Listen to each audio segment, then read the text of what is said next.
Hello YouTube and welcome back into another Dare to Game video. Today we're playing Cyberpunk 2077 and we're going to be doing a find guide. So I'm going to show you where to find a bunch of really good items. Some of them are just going to be plain legendary items and some of them are going to be iconic items.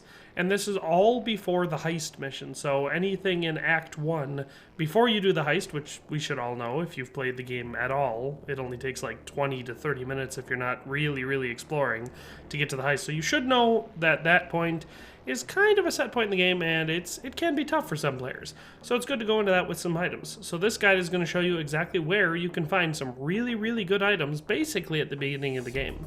So let's just jump right into it. So starting us off, we're going to be talking about the Dying Light handgun, and that's one that you'll get basically right after you finish the tutorial. You'll come out of your apartment, head over to the gun store, which is basically in the same area there, and this guy will have it for you. So you just pop into here. Really doesn't cost anything because it's free, so you just pop right into it and automatically it's going to be a decent boost from everything else that you can get.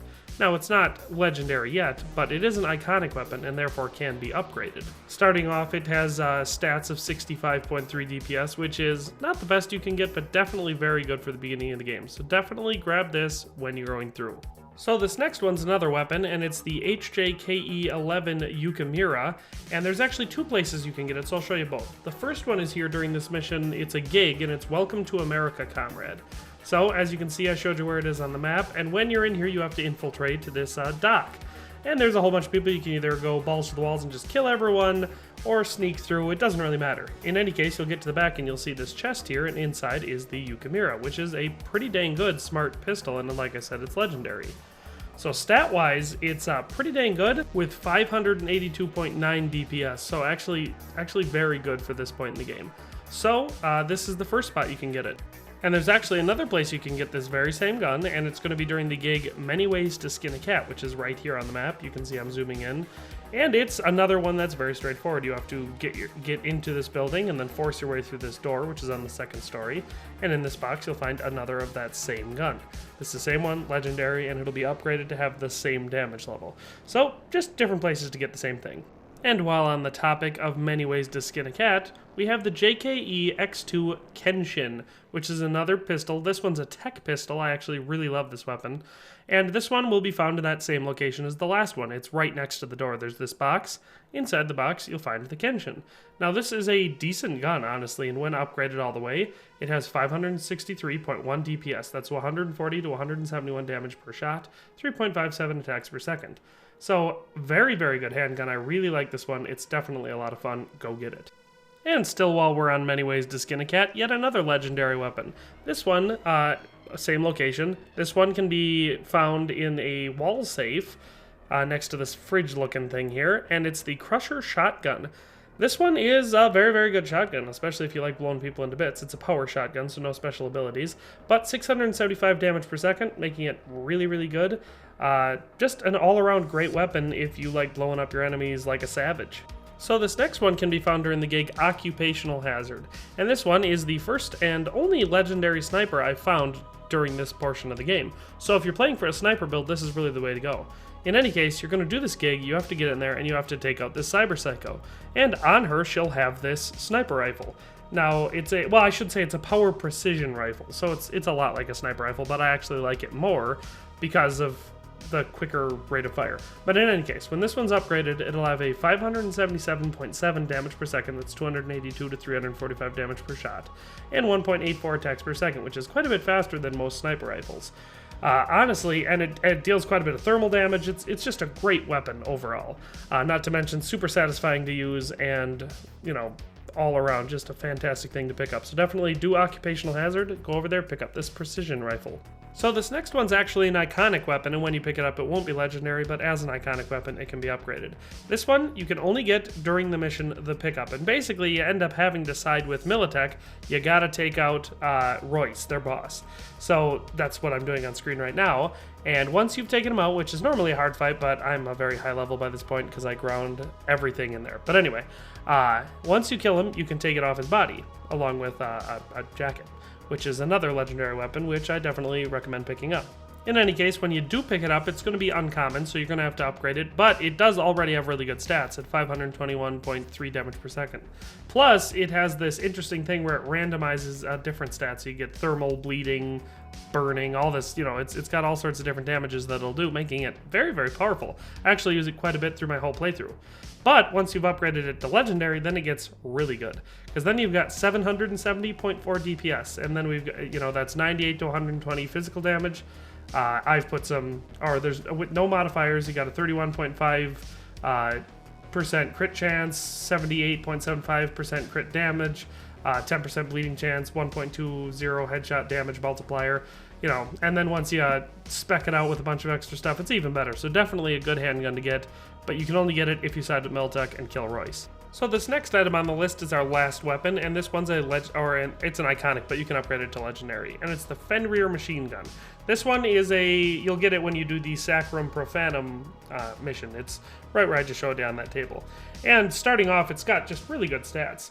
And it deals thermal damage with an increased chance to apply burn, reduces bullet spread, and increases bullet impact at the cost of higher recoil.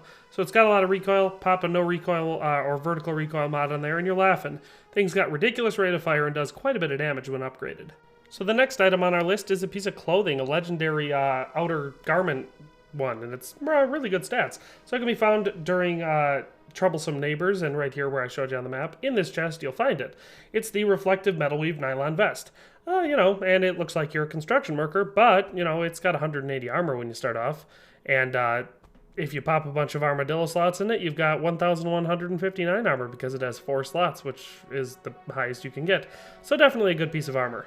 This next item is another piece of outerwear and can be found right here on the map. I believe it was part of a assault in progress, so it's one of those. It's a very random encounter and it's easy to miss. If you're in here, you can see we're inside this kind of warehouse looking thing.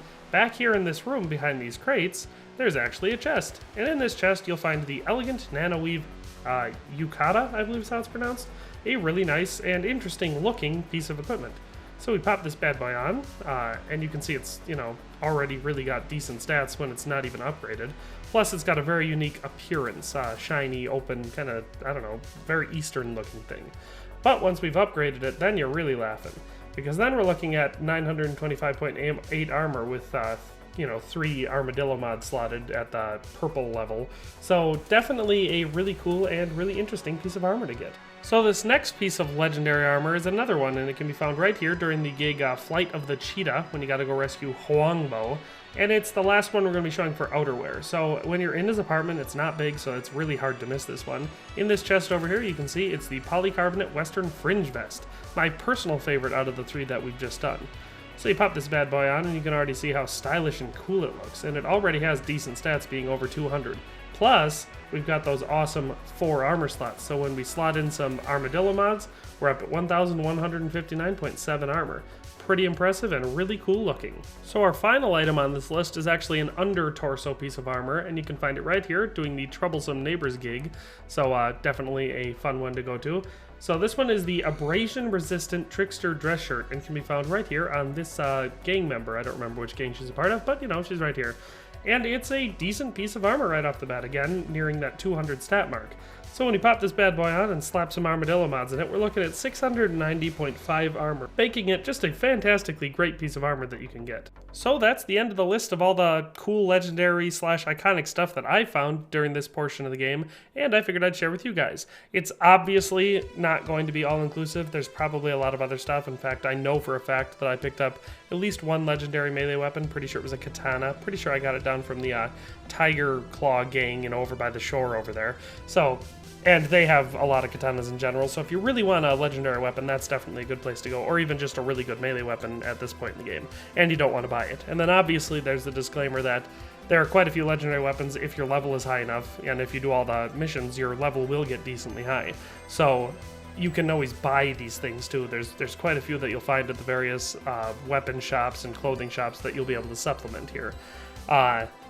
If you're wondering about the armadillo mod, because that definitely plays a part in all of the armor and clothing that I use, it can also be found in this area, and at this time it's at a assault in progress. It's in the warehouse, parking garage. So there's a assault in progress in a parking garage. I didn't record it, so I can't show it to you because I don't have the footage, but it's super easy to miss there, but it's also very easy to find. There's like 8 people inside. You take them out.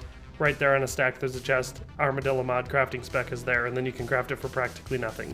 So, before everyone goes and comments that, oh, those armor values aren't accurate. Yeah, well, once you pop some armadillo mods in there, it is.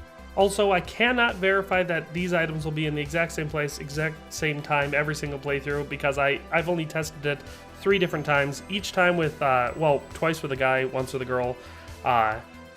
Different backgrounds each time, but these items have always been in this place or on these people each time. So I do think it is consistent, but if it doesn't turn out to be that way for you, please let me know.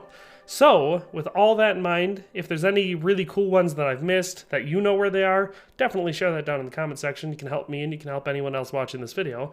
But in any case, thanks for watching and have a nice day, and I'll see you next time. Thanks for watching another Dare to Game video. If you liked this video, please leave a like and a comment. If you haven't already, be sure to subscribe to the channel. If you like my content and would like to support this channel, consider becoming a member today for as little as $1.99 a month. It makes a huge difference. But in any case, thanks for watching and have a nice day. I'll see you next time.